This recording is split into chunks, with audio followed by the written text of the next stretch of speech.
Hey everybody, so today I'm here to share with you guys a homeschool update. Thank you so much to those of you who have been waiting for this. You have been so patient while I've got around to this. So thank you so much. I just wanted to tell you how much I appreciate all of that because I know this is a long time coming. So I'm not going to keep you with a long intro. Just excuse the shirt. You're going to see this again in another video later this week. So let's just pretend like I wore a different shirt. So to jump right back into the homeschool stuff, I homeschool our two oldest. My oldest is 7.5. She's going to be 8 in October. And our middle daughter just turned 6. So we do loosely like kindergarten and first grade.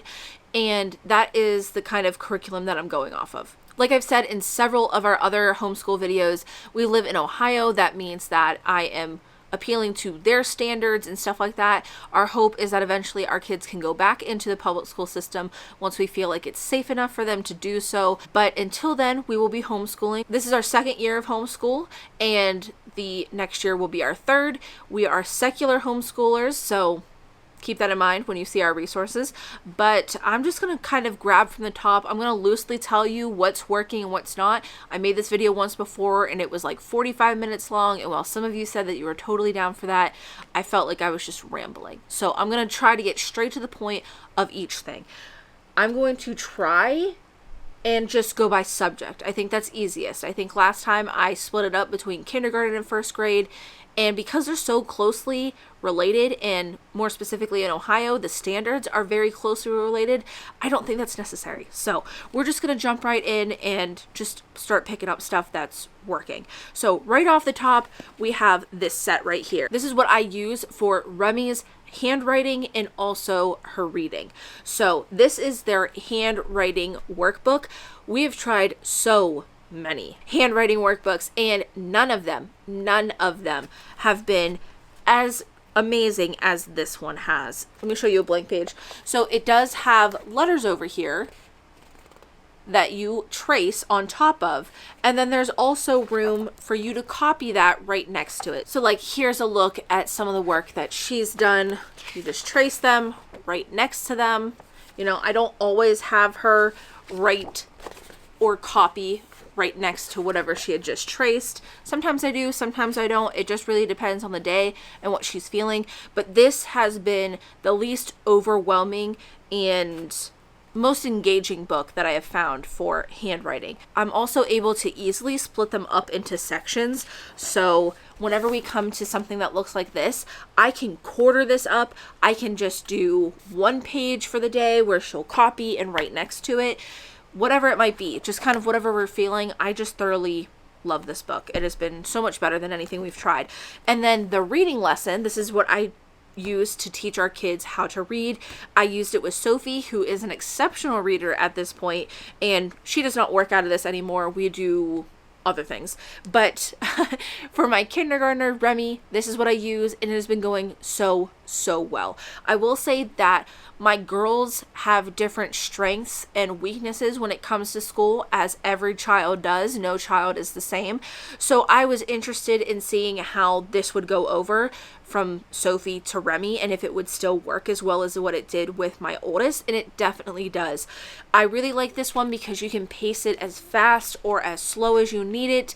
It also has a lot of great informational stuff in the beginning of chapters. Let me just try to flip to one and show you so that you as the educator are understanding what you're teaching as well. It's not super long or anything, and I really like these pages as well. They have some correlating pictures so that the kids can easily identify the kind of sounds that they should be making, and I just can't recommend this enough. It was exceptional with my oldest. It's exceptional yet again.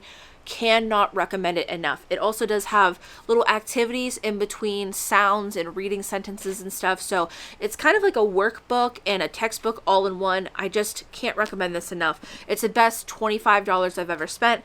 I've said before how intimidated I was by teaching reading to my children. That was one of the things I was most concerned with, because while English was a subject I always thrived in, teaching it is a completely different ballgame.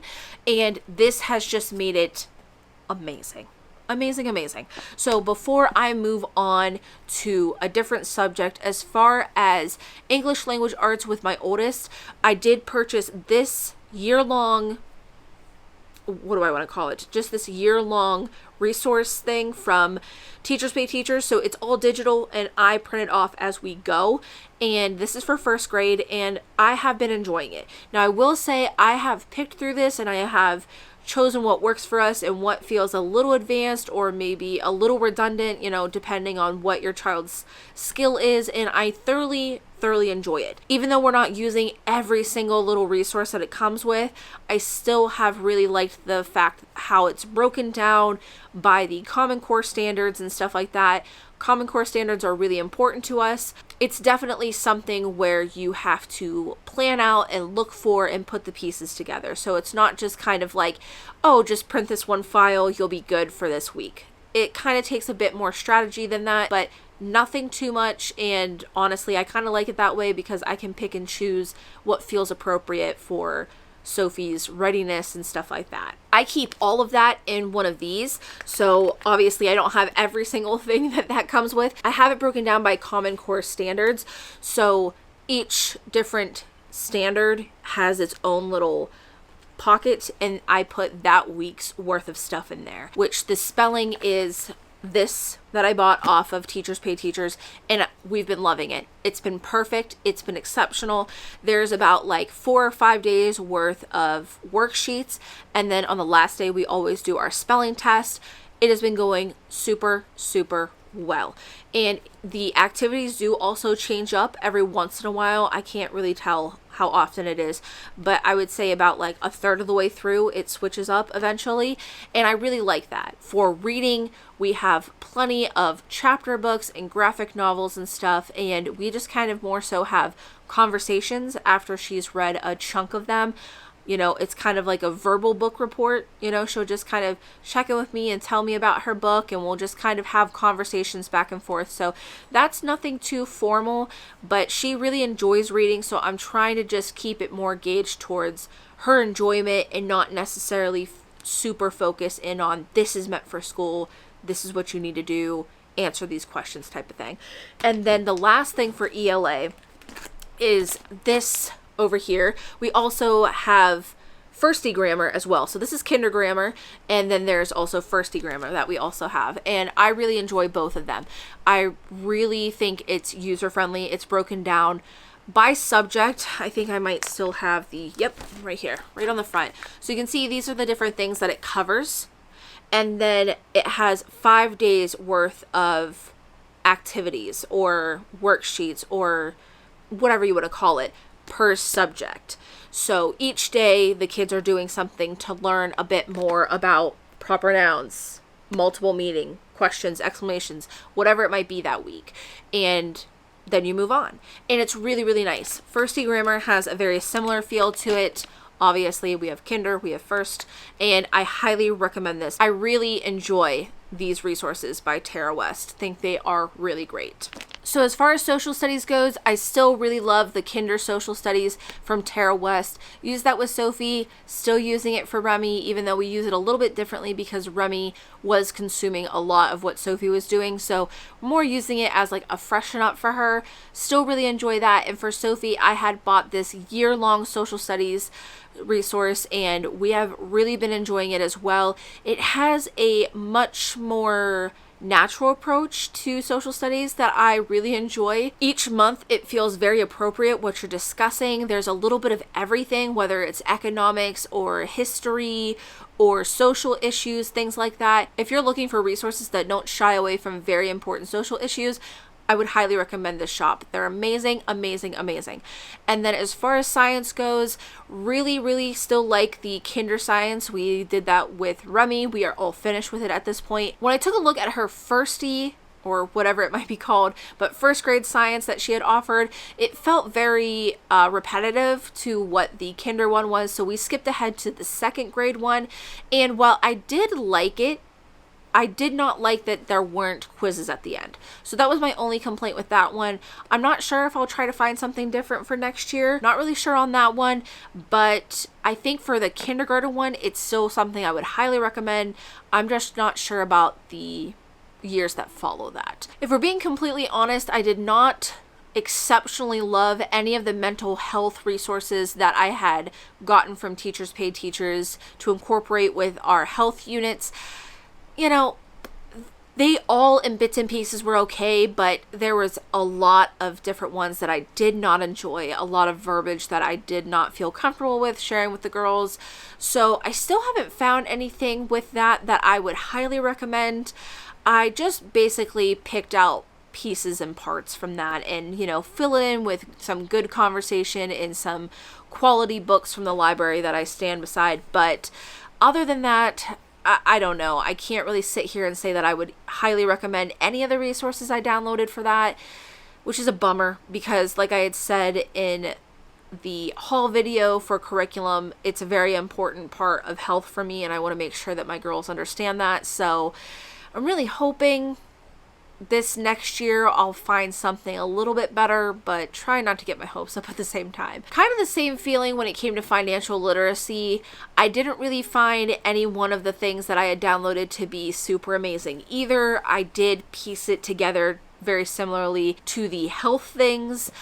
I just feel like both of these subjects, I'm having a hard time finding something that's just straightforward in what I'm looking for. So I'm wondering if I should just create something myself, but that is a lot of work. So I'm not really sure on that. I will say that I've been noticing that a lot of social studies do incorporate some kind of financial literacy into them now. Like the year-long one that I had bought for Sophie, it did include something like that. And I believe in the kinder social studies, there was talks of like wants versus needs. I'm not sure if it goes quite the step of financial literacy as the other things that I had got, but I'm seeing more of an incorporation. So maybe this coming year it'll be more included with social studies or something like that, so I won't have to look for something separate. But again, haven't found anything that I super love with that. And lastly, I wanted to talk about math because it is pretty simple. It's straightforward with me. I really think that I've found what works with us. I'm hoping that it continues to be, and that is the Dimensions Math by Singapore Math. So this is a line that Singapore Math offers. I'm not sure what age it goes up to, but I'm pretty sure it goes into at least middle school. I could be wrong though. Obviously my children are younger, but right here I just grabbed our kindergarten stuff. I do like that they have assessment tests on their websites. I'll put a link to that. So I was able to find where I thought both Sophie and Remy were ready to start with when it came to math. I felt like their assessments were right on the nose, and I agreed with them after getting into the content with my children specifically. And then each setup comes kind of like this. So there is a textbook, and there is some work to be done in here, but it's more so to just go over the concepts. And then there is the workbook, and then there is the test booklet, and this I do more so for basically our assessments that we have to do at the end of the year. This is more for mom, and also just to make sure that they are understanding what they're doing in the textbook and the workbook. And then there's also a teacher guide. I'm not sure how widespread it is because, like I said, I'm just shopping for my children alone, but at least when I was ordering Sophie's first grade stuff, I was actually able to order a parent guide instead of the teacher guide. Wasn't able to do that with the kindergarten stuff, so I'm not sure if that's something that they're like slowly rolling out for each age grade, or you know, whatever little KA, KB type of stuff, but I'm not sure. I hope there's more of that in the future. I hope it's something that they continue to roll out because I enjoy that one a little bit more. But yes, we love this system. It works really, really well all around. I think that the Dimensions Math is what we will be sticking with moving into next year. It has not let me down yet. But yeah, that is everything that I can think of to share with you guys for this homeschool update and curriculum, what's working, what's not working. If you guys have any recommendations for science or health or financial literacy, please leave them down in the comments below. I'll definitely check them out. I do love Teachers Pay Teachers. It's a great resource for me. I'm not opposed to hardback copies though. Like I said, we love our Singapore Math, and it's really nice that it's all just there for you. But yeah, if you guys enjoyed this video, make sure to give it a thumbs up, and as always, thanks for watching.